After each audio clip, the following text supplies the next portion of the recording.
Hey, everybody. Thanks for joining us right after that small break. Wanted to segue into our real estate roundup, and this week's topic being why would anybody sell now if they just have to turn around and buy at a high price? So where my head goes to when thinking about that question is sellers out there. You can sell your home as is, you can sell with a lease back option, meaning maybe you don't know where you want to go yet, or you just haven't decided, but you haven't narrowed down. A lease back option within the negotiation phase allows you to stay in your home for the allotted time that you spell out, whether it's 30 days, 60 days. I've heard people have a lease back option up to 90 days. Um, so again, that control is in kind of your end of the court right now based on the current market conditions. So I think you have those two pieces, not to mention the equity that sellers this day and age have. You have an unbelievable amount of equity depending on how many years you've owned, of course. But the last few years alone have seen just record numbers of home appreciation. So you have that benefit to work off of when stepping into a potential change in your life.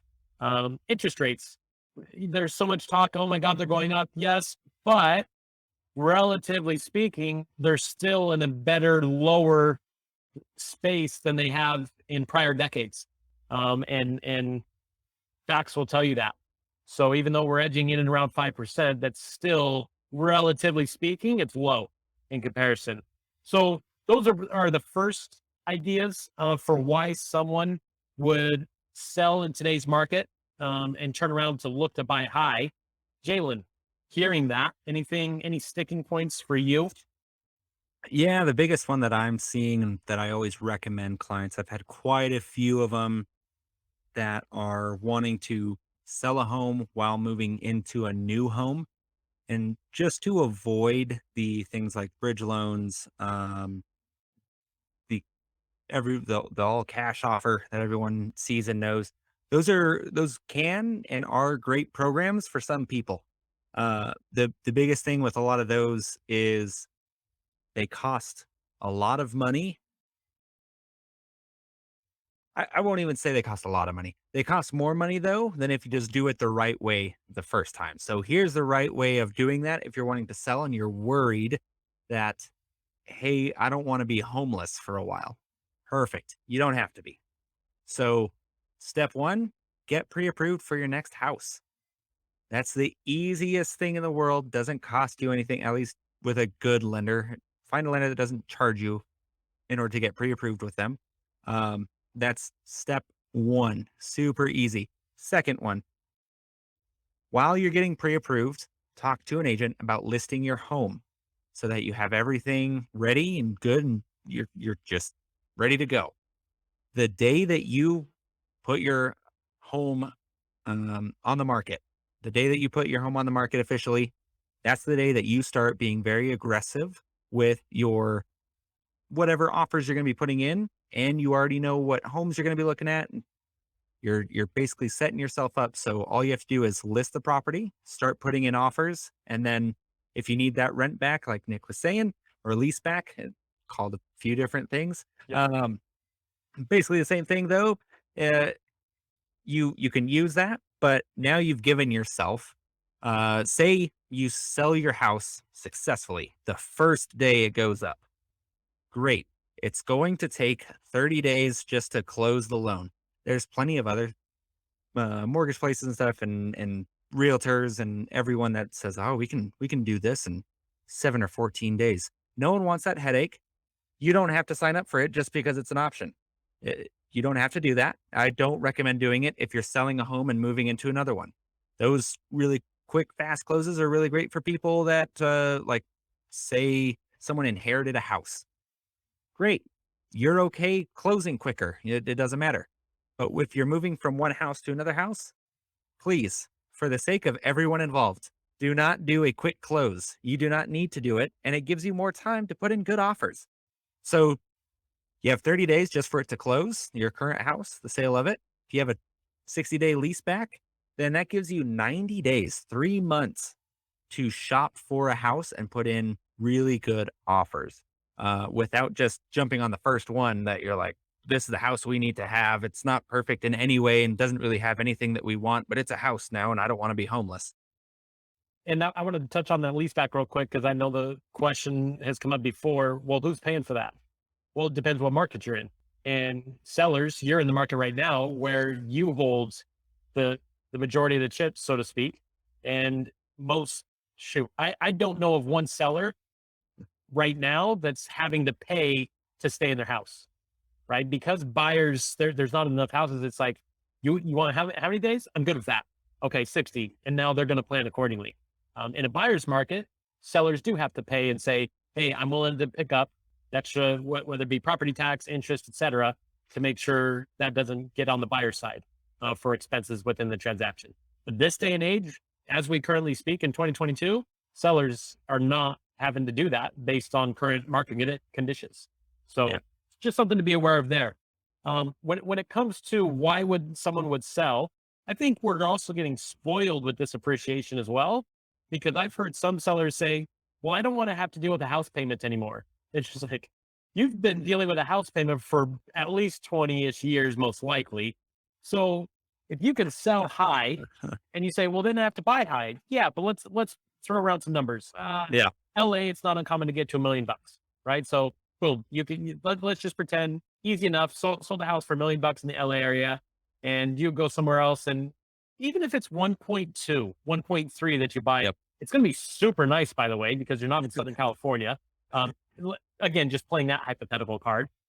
So you're financing 200,000, 300,000. Yeah. Depending on what you do, that's a very manageable payment. But again, I think some people are just not getting greedy, but we're just spoiled with this appreciation. And we have this idea in our head to say, I want to be able to cash out where I am and never have to deal with a home payment again where I get in next. Yeah. Yeah. Interesting. Definitely look at a different market then. It's you can buy a whole neighborhood for $1 million over in Ohio. They're giving those away. And here's my last thing with why sell when prices like right now when you have to buy high, because you're still going to have appreciation, right? You're not going to Yeah. see it to the extent that we've seen in the last few years. Yeah, It's fair to say. Yeah. Yeah, I mean, little fact check for everybody. Appreciation levels are in and around just over 4% year to year normally. We've been very spoiled again these last Yeah. couple of years and probably still again in 2022 before things start moderating and getting back to quote unquote normal levels in around that 4% depreciation. Yep. So there again, why would I buy somewhere else at a high price? Because the housing market is what it is and it's still going to appreciate long term. Like that's not a bad place to position yourself. 100%. And you also have to be aware as rates continue to increase, that means people are going to be able to borrow less money, which means that all those great, glorious appraisal gaps that people have been using are going to slowly start going away because people are going to want to start buying down interest rates. They're going to have less cash to close. And that's to make it so that their mortgage payment is better and better. And also by pricing out more people because of higher interest rates means less people on the market, which means all those homes are now going to be less competitive when it comes to bidding wars. So if we've been huge advocates of there's not going to be a bubble, but we've been saying there's going to be a plateau at some point, and rates increasing are definitely going to be a big contributing factor to that plateau starting to come around the bend. So be aware and also understand that you're in a really good spot to sell right now. Uh, I guess to say it bluntly, don't get greedy and assume that you're going to make another 10% on this year and then you're going to be able to just take it out by next year if you wait one more year. So be aware of that. Yeah. And I'll just conclude with two D words when it comes to appreciation. It's going to be normal. Big D. It's going to be normal to see appreciation levels decelerate, not depreciate. Depreciate is going below zero, and now you're in the negative, and that's where we were in the housing bubble. Things have gone so high so quick. So many people have questioned, is that sustainable? Short answer in one word, no. And so you will see appreciation levels decelerate. I mean, slow down back to in and around 4 or 5% is normal year to year. Yep. And you use the term plateauing, and that's That's going to be a normal space. But let's be honest, you're going to see in the news and you're going to hear in the news, oh my God, appreciation levels are down 300% and all these outrageous percentages, right? To grab the headlines. So again, context matters, and don't get those two D words mixed up. Decelerating, things will slow down from appreciation levels. They're not anticipating to depreciate and lose value. No, yeah, yeah. You don't sell newspapers based on little league just won the local championship. They don't sell they don't have you clicking in Yeah. based on the good news. So talk to an expert, which we have also touched on quite a few times. Have your advisors that you can go to and ask them these questions and what they think is best for your situation. Don't go off of CNN, Fox News, MSNBC, insert any news broadcast here, because guess what their job is not to do? To give you real estate advice. Their job is to get you to freak out. And so it's yeah, more likely to do that if they tell you that your house is, down in value, even if it's not. And it's not going to be anytime soon. So But yeah. according to them, it could be. Oh, it could be. Oh, boy, yeah, coming up on at 7 o'clock. Did you know that your house could be losing value by up to 1.8% per year? Find out by tuning in at 9 o'clock. Something Shut like up. that. Yeah, yeah. That's gonna be my next job. It's just announcer. But yeah, that's all we got for real estate roundup. I like that. I think we need to have a lasso and wear cowboy hats at some point, and whipping sound every once in a while. Every time we change topics, just and then we move right on to the next one. But yeah, With Ted Lasso. with Ted Lasso. Yeah, but that's all we have. Roundup with.